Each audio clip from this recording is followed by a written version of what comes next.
అందరికీ హాయ్ అండి. ఈ రోజు మన వీడియోలో నాటు ఉల్లిపాయలు అంటే చిన్న ఉల్లిపాయలతో చట్నీ చేస్తున్నాము. ఈ చట్నీ ఇడ్లీ, దోశ, దిబ్బ రొట్టి, పుల్క, అన్నంతో సూపర్ సెట్ అయిపోతుంది. ఇప్పుడు ఎలా చేసేది చూసేద్దామా? Welcome back to Sushanti vlogs. ముందుగా స్టవ్ ఆన్ చేసి ప్యాన్ పెట్టి 2 టేబుల్ స్పూన్ నూనె వేసుకొని 1 టేబుల్ స్పూన్ శనగపప్పు, 1 టేబుల్ స్పూన్ మినపప్పు వేసుకొని 1 నిమిషం ఫ్రై చేసుకోవాలండి. కొంచెం లైట్గా ఫ్రై అయిపోతే బాగుంటుంది. అందులో ఒక తెల్లుల్లి పొట్టు తీసుకుని వేసుకోవాలి. అలాగే గుంటూరు మిరపకాయలు 8 నుండి 10 వేసుకున్నామంటే కారంగా బాగుంటుంది. కారం తక్కువ అంటే కొంచెం తక్కువ చేసుకోండి. కలర్ కోసం బెడగ మిరపకాయలు ఒక 2 అంటే కాశ్మీర్ చిల్లీ ఒక 2, 3 వేసుకుంటే కలర్ బాగుంటుంది. వేసుకుని లో ఫ్లేమ్లో ఒక 2-3 నిమిషాలు ఫ్రై చేసుకోవాలి. ఫ్రై చేసిన తర్వాత ఇవేనండి చిన్న ఉల్లిపాయలు, నాటు ఉల్లిపాయలు చాలా టేస్ట్గా ఉంటుంది. ఎందులో వేసినా కూడా నేను 1 కేజీ తెచ్చాను. ఆ పొట్టంతా తీసినప్పుడు 1/2 కేజీ ఉల్లిపాయలు వచ్చింది. ఆ ఉల్లిపాయలు వేసుకుని లో ఫ్లేమ్లో బాగా ఫ్రై చేసుకోవాలి.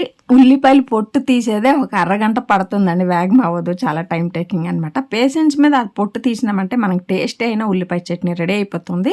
ఇలాగ ఉల్లిపాయలు మిరపకాయలను ఫ్రై అయిన తర్వాత ఇందులో ఒక 1/2 కేజీ టమాటాలు వేసుకోవాలి. అంటే మీడియం సైజ్ ఒక 4 టమాటాలు వేసుకుంటే చాలండి. అందులో టమాటాలు వేగం మెల్ట్ అవ్వాలంటే ఉప్పు వేసుకుంటే వేగం మెల్ట్ అయిపోతుంది. కల్లుప్పు ఒక 1/2 టేబుల్ స్పూన్, జస్ట్ కలర్ కోసం అని పసుపు 1/2 టేబుల్ స్పూన్ వేసుకున్నామంటే మనం చేసే ఉల్లిపాయల చట్నీ కలర్ఫుల్గా ఉంటుంది. తినడానికి కూడా చాలా చాలా అద్భుతంగా ఉంటుంది.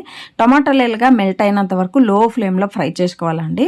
టమాటాలు పచ్చిదనం ఉంటే బాగోదు, ఇలా మెల్ట్ అయిపోతే బాగుంటుంది. ఇందులో ఒక గుప్పిడు పుదీనా కూర, ఒక గుప్పిడు కొత్తిమీర వేసుకోవాలి.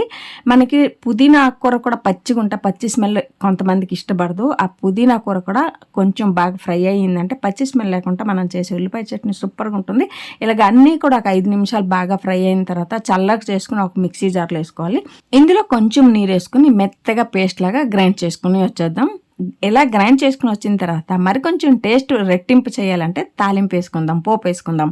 స్టవ్ ఆన్ చేసుకుని బౌల్ పెట్టి 1 టేబుల్ స్పూన్ ఆయిల్ వేసుకుని ఆవాలు, జీలకర్ర, మినపప్పు, శనగపప్పు 1/2 టేబుల్ స్పూన్ వేసుకుని 3 ఎండుమిరపకాయలు, 2 రెబ్బలు కరివేపాకు వేసుకుని 1 నిమిషం ఫ్రై చేసిన తర్వాత పోపు రెడీ అయిపోయింది. మనం గ్రైండ్ చేసి పెట్టాం కదా ఉల్లిపాయ చట్నీ, అందులో ఈ పోపు వేసినామంటే చూడడానికి బాగుంటుంది, తినడానికి కూడా చాలా టేస్ట్గా ఉంటుంది. ఇంట్లో కూరగాయలు లేనప్పుడు తర్వాత ఈ సమ్మర్లో ఏమీ తినడానికి ఇష్టపడడం లేదంటే ఇలాగ ఉల్లిపాయతో పచ్చడి చేసుకుని తినండి. కమ్మగా ఉంటుంది తినడానికి. దాంతో పాటు ఒక గ్లాస్ మజ్జిగ తాగేస్తే వావ్ అన్నట్టు ఉంటుంది. ఇడ్లీ చూస్తున్నారు కదా, తెల్లగా మల్లెపూలు లాగా ఉన్నదండి, అలాగే సాఫ్ట్గా ఉంది. ఈ ఇడ్లీతో పాటు స్వీట్ ఇడ్లీ కూడా చేసి వీడియో అప్లోడ్ చేశాను.